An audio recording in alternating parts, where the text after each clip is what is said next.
La mort est venue dans le pays. Et les maisons des Égyptiens ont été touchées par la mort. Chaque premier-né d'Égypte a trouvé la mort et a perdu la vie. Mais dans les maisons où il y avait l'agneau, le sang et la croix, la mort n'avait aucun pouvoir. La mort n'avait aucun pouvoir. J'aimerais vous dire ce soir une vérité révélée. Nous sommes en dessous d'un chapiteau tous ensemble. Moi, je n'ai que des yeux charnels qui peuvent voir mon visage. Mais quand moi je vois des visages, Dieu voit des cœurs. Il voit au-delà de ce qu'il y a. Dieu voit ce qu'il y a à l'intérieur de la maison. Il est écrit que quand vous mettrez le sang sur les linteaux des portes, il sera un témoignage devant vos yeux. Pourquoi? Parce qu'à l'intérieur de linteau aussi, il y avait le sang. Le sang était à l'extérieur et à l'intérieur. Et Dieu voit où il y a le sang. Dieu voit où il y a l'agneau. Et j'aimerais vous dire cette vérité. Ici, en dessous de ce chapiteau, ce soir, il y a des maisons hébreuses. Et il y a des maisons égyptiennes.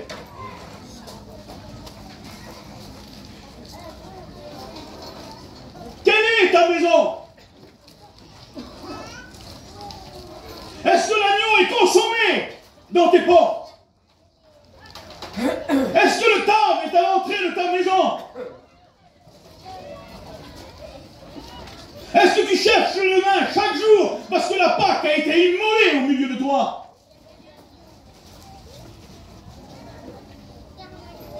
As-tu la protection du sang sur ta maison? As-tu la protection du sang sur tes petits-enfants? Parce que si sur ta maison il y a le table, il y a le sang, il y a l'agneau, si le Seigneur revient, les petits-enfants dans ta maison partent avec toi. Mais si ta maison est égyptienne, alors tes enfants resteront avec toi. Ils seront certes sauvés dans la mort, parce que Dieu ne punit pas l'innocence. Mais ils resteront avec toi sur la terre. Car il n'y a que l'Église du Christ sanctifiée par le sang qui partira à l'enlèvement. Et comme nous enseigne 1 Corinthiens chapitre 7, le chrétien sanctifie l'enfant. Est-ce qu'il y a le sang sur ta porte? Est-ce qu'il y a l'agneau à l'intérieur de ta porte? Est-ce que ta maison est sous la protection du sang? Est-ce que la mort n'a pas le droit d'entrer chez toi? Est-ce que le diable n'a pas le droit d'entrer chez toi? Est-ce que tu as mis le sang pour lui barrer l'accès? À lui la puissance de la mort. Amen. Ce soir, les maisons hébreuses peuvent devenir les maisons égyptiennes, excusez-moi, peuvent devenir des maisons hébreuses. Spirituellement, ici, ce soir, là, au milieu de nous, il y a des Aaron, il y a des Josué, il y a des Moïse, avec un bouquet d'hysope dans les mains, où il y a le sang. Ils peuvent s'approcher de toi. Ils peuvent s'approcher de ta maison. Par la prédication de la croix. Folie pour ceux qui périssent, mais puissance de Dieu pour quiconque croit. Marquer ta maison d'un cas, si tu l'acceptes. Une protection sur toi. Écoutez.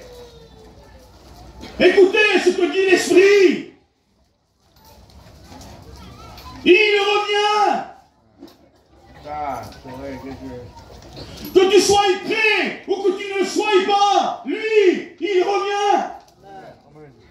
Que ta maison soit hébreuse ou égyptienne, il revient. Que ta maison soit marquée du temps ou non, il revient. Il te faut l'agneau. Il te faut le sang. Il te faut la croix.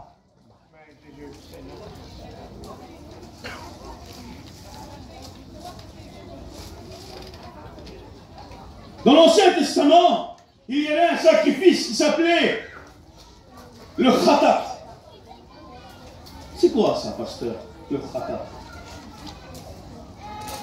C'était le sacrifice pour le péché. Le péché coupable. Celui qui méritait d'être puni pour le péché. Il n'y avait aucune excuse. Vous savez comment on dit péché en hébreu? Khatat. Donc le sacrifice pour le péché, il s'appelait péché. Et quand vous venez à l'intérieur du tabernacle, vers le souverain sacrificateur, il vous demandait pourquoi est ton offrande. Et là, vous lui répondez, à l'époque de Moïse, dans le tabernacle ou dans le temple, c'est un khatat, c'est mon péché. Et là, le sacrificateur immolait la bête et vous touchez le sang et la bête avec votre main. Et là, il y avait un transfert, une substitution. Votre péché était transféré sur la bête et sur le sang. Et la bête était mise sur l'autel. Et le feu consumait la bête avec votre péché. C'est-à-dire que votre péché mourait dans la chair de la bête. Ça s'appelait le khatat. C'est pour ça que l'apôtre Paul va dire, il a fait pécher pour nous. Ça veut dire que Christ a péché? Non. Là, le texte grec nous dit apatia. Et le mot apatia, koini, nous ramène au khatat hébreu. Ça veut dire qu'il a fait sacrifice pour le péché. À notre place. Amen. À notre place. Alléluia. Amen. Il a été le divin substitut. Il n'y a que Jésus-Christ qui est le substitut assez puissant pour nous sauver. Il n'y a que Jésus-Christ, le Fils de Dieu, qui est le substitut assez puissant pour nous pardonner parfaitement et éternellement. Pourquoi? Parce que les bêtes de l'Ancien Testament qui étaient offertes dans le tabernacle, la petite bête, le petit agneau là, il n'avait jamais péché. Il avait fait quoi de mal? Alors pourquoi son sang, qui n'avait jamais péché, n'aurait pas pu nous pardonner pour toujours? Pourquoi? Pourquoi? Parce qu'il est resté mort. Mais Christ est ressuscité. Alléluia. Béni soit le Seigneur. Et si le sang de l'agneau qui est resté mort les a délivrés d'Égypte, à combien plus le sang de celui qui est ressuscité pourra te délivrer ce soir? Pourra te délivrer ce soir. Tout commence par la substitution. Il faut que tu viennes toucher le sang. Tout commence par l'agneau, par le sang et par la croix. Il y en a qui prennent les choses à l'envers. Ils veulent d'abord un foulard, prier, chanter à la chorale, avoir un titre dans l'église. Non, il faut le sang. Amen. Amen. Il y en a qui veulent des révélations avant d'être pardonnés. Non, non, non. C'est d'abord l'agneau qui vient et c'est la colombe qui tombe ensuite. Parce que Dieu ne nous donnera jamais de l'onction sans l'amour de l'agneau. On ne le supporterait pas, on est trop vieux. Tout commence en touchant le sang. Tout commence par l'agneau, par le sang et par la croix. Regardez, si vous prenez les 5 points primaires de la salvation, alors c'est quoi ce terme académique? C'est les 5 points les plus importants du salut. Mais ça commence par la substitution. Ah oui? Ça commence parce que lui, il a donné sa vie, parce qu'il a payé le Père dans sa justice, parce qu'il est mort à ta place. Tu te souviens, Ésaïe 53, le châtiment qui nous donne la paix est retombé sur lui. C'est le vrai khatat qui donne sa vie. Et quiconque vient le touche et croit dans son sacrifice par la foi, son péché est transféré sur lui, il est brisé et anéanti. Ce que la loi ne pouvait pas faire. Il est écrit que la loi était rendue sans force par la chair. Parce que l'homme ne pouvait l'accomplir par la faiblesse de sa chair. Mais Dieu a envoyé son Fils dans la chair, afin que le péché soit condamné dans la chair. Alléluia! Regardez ce qui est écrit. Dieu a envoyé son Fils dans la chair. C'est-à-dire que Jésus n'est pas devenu le Fils de Dieu. Hein. Il était le Fils de Dieu. Hein. Le Fils éternel du Père. Hein.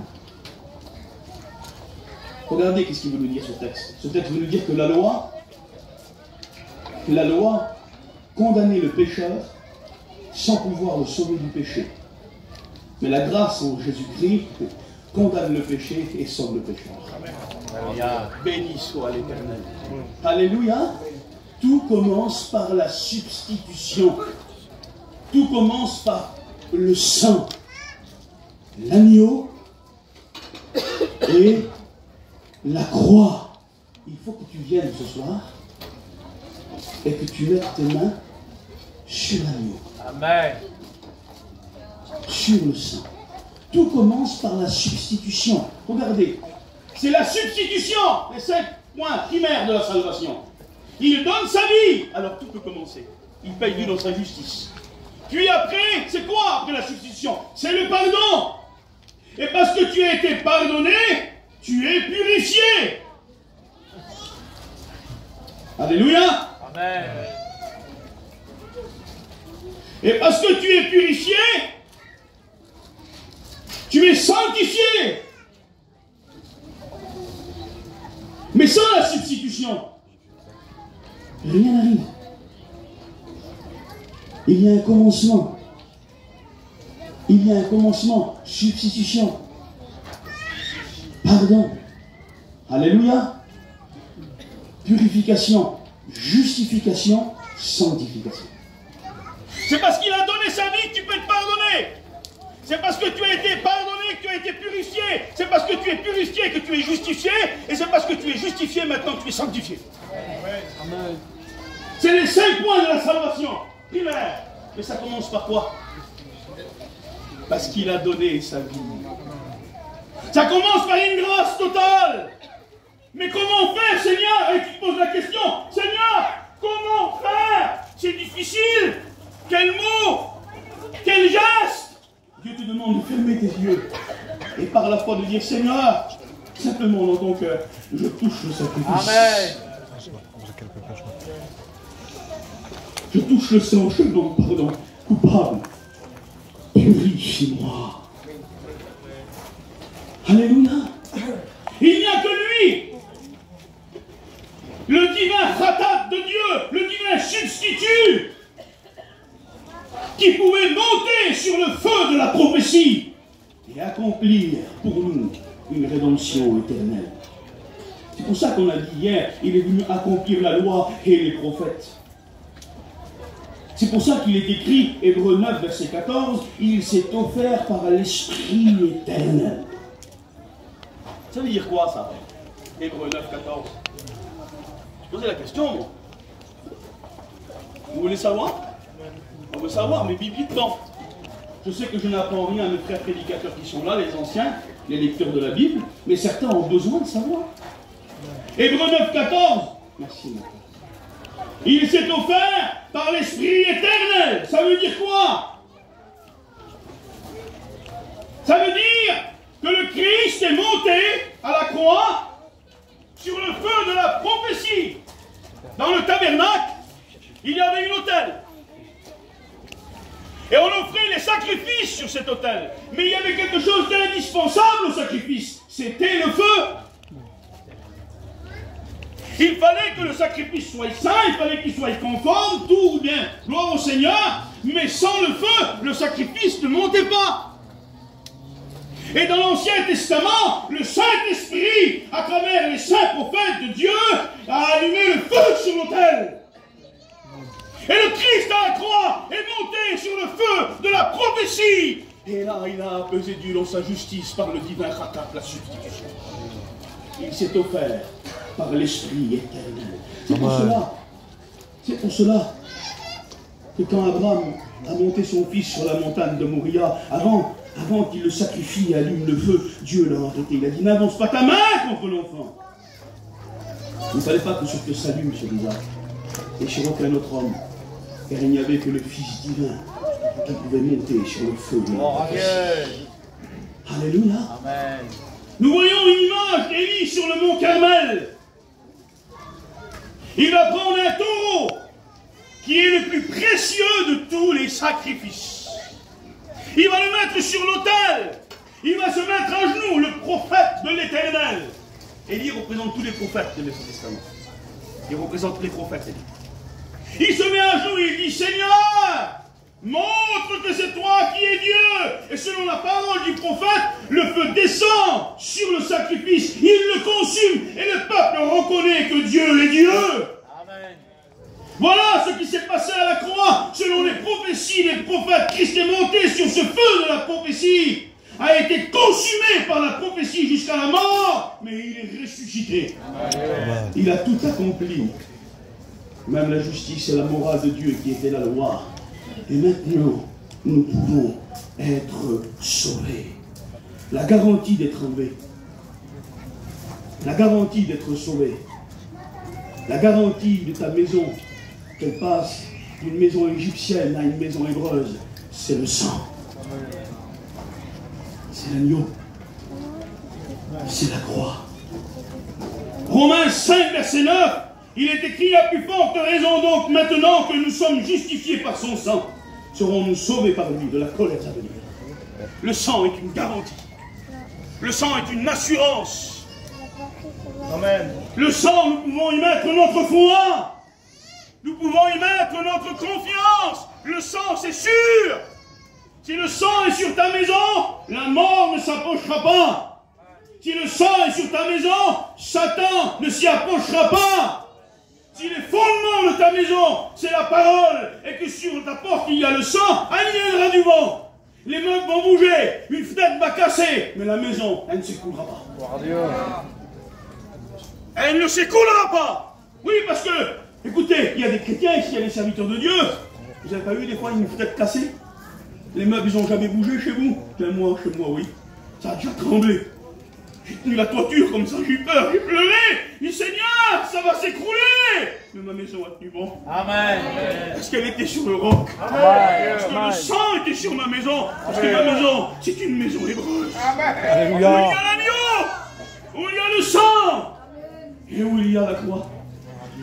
Il y avait, vous savez, ça arrive par les 8000 ans, il y avait une tradition sémite qui existait vraiment. Vous prenez tous les hébraïsants, tous les textes hébreux, tous les textes oraux des grands rabbins discutent et à propos de cette tradition qui existait vraiment. Elle était merveilleuse, cette tradition. Elle existait vraiment. Elle est vraiment en analogie avec la croix. Quand j'ai écouté ça, moi, ça m'a tellement plu. J'aimerais vous le dire. Béni soit Dieu. Il existait une tradition sémite, c'est-à-dire les enfants d'Abraham qui le faisaient, les descendants d'Abraham. Si quelqu'un était poursuivi par un créancier ou par un meurtrier, quelqu'un qui en voulait à sa vie, s'il entrait sous la tente d'un sémite, alors là, il touchait le poteau central de la tente du sémite. Il allait là et il touchait le poteau central. Et si le sémite était d'accord de lui offrir sa protection, vous savez qu'est-ce qu'il faisait? Il venait vers lui, et on le voit aussi cette tradition qu'elle est confirmée par Melchisedec, il lui offrait du pain et du vin. C'est quand même significatif. Il venait, il lui offrait du pain et du vin.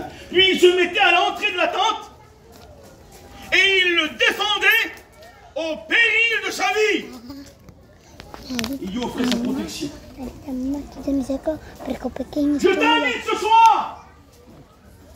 J'ai déjà prêché cette prédication. Vous savez, cette histoire que je vous l'ai dit, j'ai déjà prêché une fois sur un chapiteau. Vous savez qu'est-ce qu'il a fait un homme dans ce chapiteau? Je me rappelle, c'était dans la région Rhône-Alpes. Il s'est levé. Il ne connaissait pas l'évangile, cet homme. Il est venu au milieu du chapiteau et il a touché le poteau. Comment c'est simple? Il s'est levé, cet homme-là, il était brisé, son foyer allait plus, il ne savait pas comment faire, il m'a entendu dire ça, il s'est levé, il a touché le poteau, il a pleuré. C'est un chrétien maintenant. Amen. Écoutez, c'est pas compliqué. Viens, entre sur la tente du sémite. Le véritable sémite, celui qui descend de Sam, oui, parce que de Sam est descendu Noé. De Seth est descendu Noé, de Noé est descendu Sam, de Sam Terran. Abraham, Isaac, Jacob. Et au milieu de Jacob, là, il y a les 12 princes, et Judas. Et de Judas, Boz, Obed, et Isaïe, puis David, de qui descendra la jeune Marie, de qui va naître le Sémite, le Seigneur Jésus-Christ. Je t'invite à entrer sous la tente du Sémite. Toi qui es poursuivi par ton orgueil et qui n'arrive pas à t'en débarrasser, par ton addiction qui brise ton foyer. Toi, rétrograde, qui est poursuivi par ta culpabilité, qui t'empêche de revenir à Dieu, par tes problèmes, par tes disputes ancestrales avec la famille qui habite en face de toi. Viens, entre sous la tente du Sémite, touche le poteau central de la maison de Dieu, qui est la croix du calvaire. Et alors tu trouveras la protection divine du sang. La maison deviendra une maison heureuse. Et la mort n'y entrera plus, ni l'angoisse et les ténèbres. Parce que dans ta maison sera l'agneau, le sang et la croix. Amen. Prions le Seigneur. Alléluia. Gloire à Dieu.